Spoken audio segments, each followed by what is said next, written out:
when it's the farmer's own seed, and I will call it the cycle of peace of the seed gives rise to grain, which is also seed, which gives rise to seed.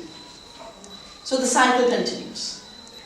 And this afternoon in the train, Ushaji was saying how she loves the Navdanya logo, because that's exactly what it symbolizes. Yeah? In the middle you've got the seed, and then out of it you're growing the plant which is giving rise to seed. And it's a perpetual cycle of life. It is zero cost. That cycle of life is zero cost. Now, when the government used to supply, so farmer's seed was zero cost, you could save it yourself. When you bought from the government, or you bought from local companies, the seed was about 7 rupees a kilo. Between 5 and 7 rupees a kilogram of cotton. I'm talking of cotton. When Monsanto came, it shot to about 3,600 rupees a kilogram. So from 5 rupees to 3,600 rupees is about 8,000% increase overnight. Now the difference is, the 5 rupee seed can be saved year in and year out. So over 10 years, it's still a 5 rupee cost. It's 3,600 year one, 36,000 over 10 years.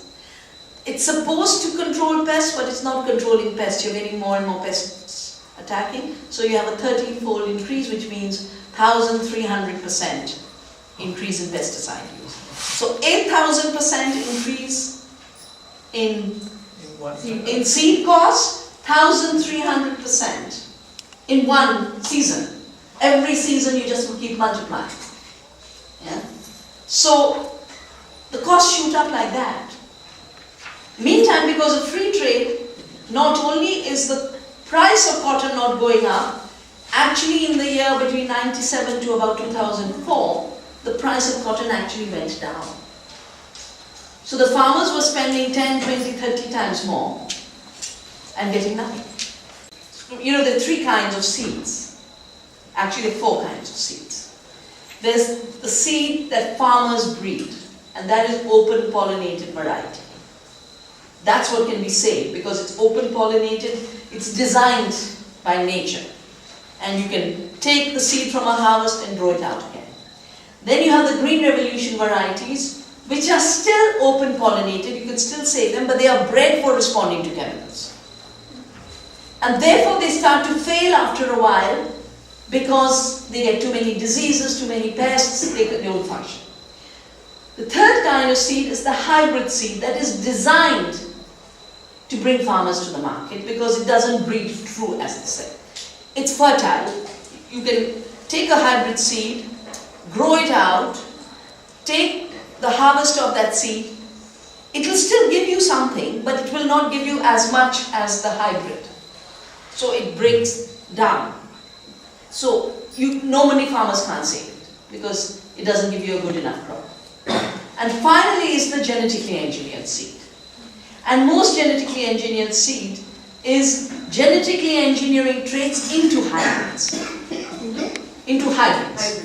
So basically you can't save these seeds. In addition, they have patented, so you can't save them anyway, because legally you're not allowed to.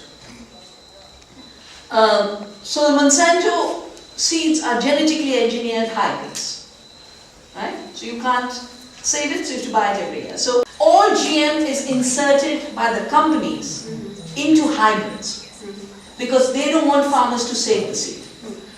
They want to use terminator, which means the seed will be sterile. I mentioned hybrid doesn't breed true. It's like a photocopy, yeah? It's not the best, it's not like the original. But it's still there. I mean, the plant is there, there's some amount of seed. But in the terminator, you get no seed at all.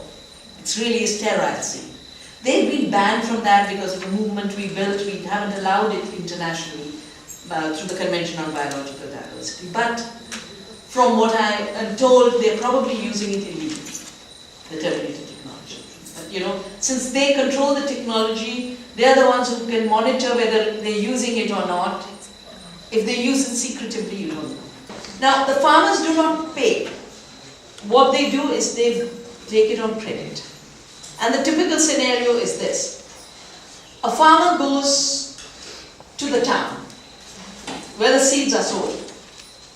Usually it's the man who goes to the town. Normally seeds are kept by the women.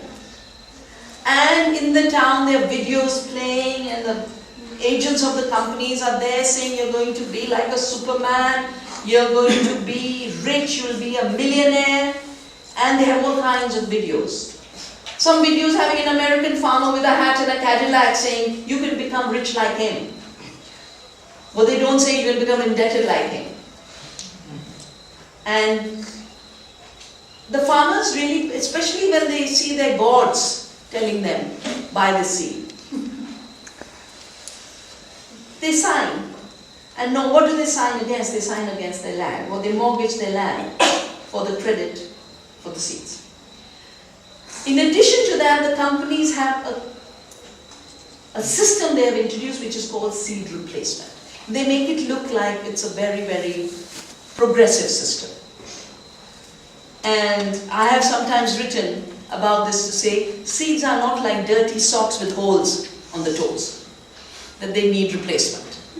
Seeds are perennial carriers of life. So it's wrong to say we'll replace your seed, because you can't replace the seed. It's irreplaceable. You're replacing it with something else, which is, and I call it anti-seed. They encourage the farmers to give their old seeds. Either they just do it by making them feel they're backward if they keep them, or they even will pay a little bit. And I realized how this works because I was traveling in South Africa, must have been about 10 years ago, even earlier, maybe 15 years ago. I saw these big things that looked like hangars of aircraft. So I asked the people, local people, I said, what's that? They said, chicken batteries. And they said, within one season, this one company came, went to every villager and said, give us your old chicken, and we'll get you nice chicken. And everyone gave up their chicken thinking, oh, my aunt will have a chicken, so if they're giving me double the price, I'll sell. But they did that to everyone, and the individual farmer doesn't know they're doing it to everyone. They think they're only doing it to them. So the farmers let their seed disappear, saying, I'll get it from my neighbor, I'll get it from my sister, I'll get it from my aunt, I'll get it from my grandmother, not knowing that in the next season, every farmer has lost their seed. And that's what I call the creation of a seed famine. They deliberately create a seed famine. And I call this kind of strategy creating anti-seed, because seed is the embodiment of life. When you make seed the opposite of the embodiment of life, it kills the farmer, it kills the seed's own cycle. It's no more seed. It's the opposite of seed. So Jamuna is working with our team that is now setting up seed banks in Vidarbha, where the seed has absolutely disappeared. Especially cotton, it's a disaster situation. But our seed savers, Sakarkar and Ramnapuskar, have started to build seed banks. And I was there in January, I think, where they were, the native seeds that have been saved are doing much better than the BT cotton. So Vidarbha is also the highest, the biggest suicide belt, right? Highest acreage of BT cotton, highest suicide belt, 4,000 a year. Could you perhaps comment on the national and international seed banks of India? I'm speaking of the ICARI seed banks as well as the ICRISAT seed bank, and with regard to intellectual property rights as well as research priorities. All of these seed banks, they don't call themselves seed banks, they call themselves gene banks. They're not banking seed, they're banking genes.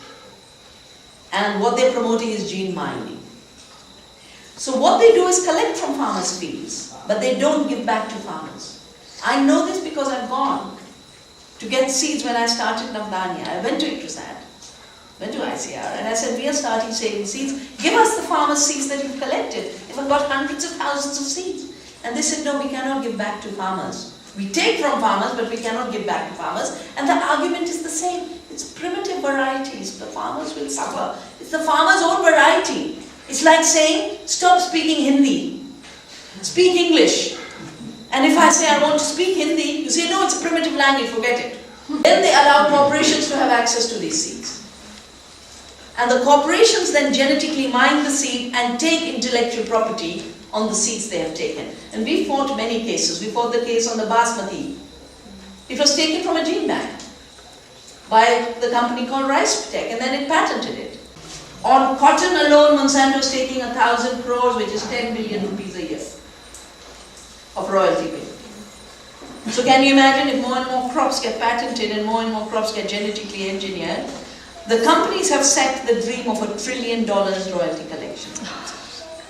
That's the economy they're saying. That too is a war. They call it a seed war. They say, farmers saving seed is not fair.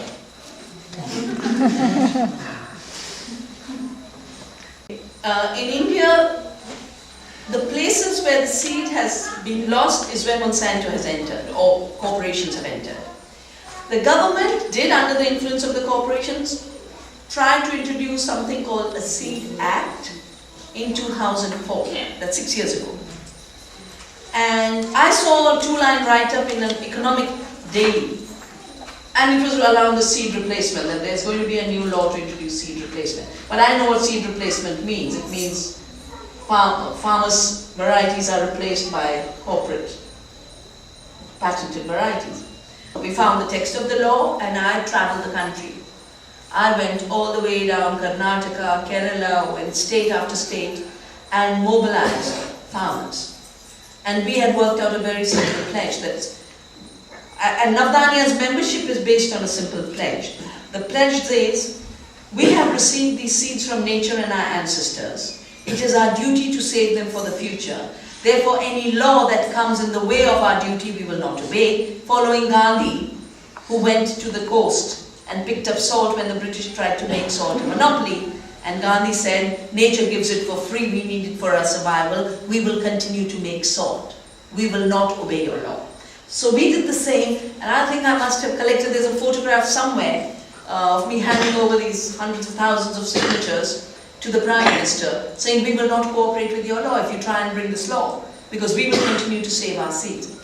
But we didn't just do that, we worked with parliamentarians, we got Parliament to question this law, we created debates all over, a parliamentary committee was created, the parliamentary committee demanded changes, they recommended changes. The new changes are so much in favor of farmers, and now Monsanto is trying to block this law, because it would enshrine farmers' rights in a very serious way. So the situation at this point is, yes, they tried to make farmers' seed illegal, but they haven't yet succeeded in it. And as long as we are around, and the movements we build are around, they will not. I work very closely with the government of Kerala.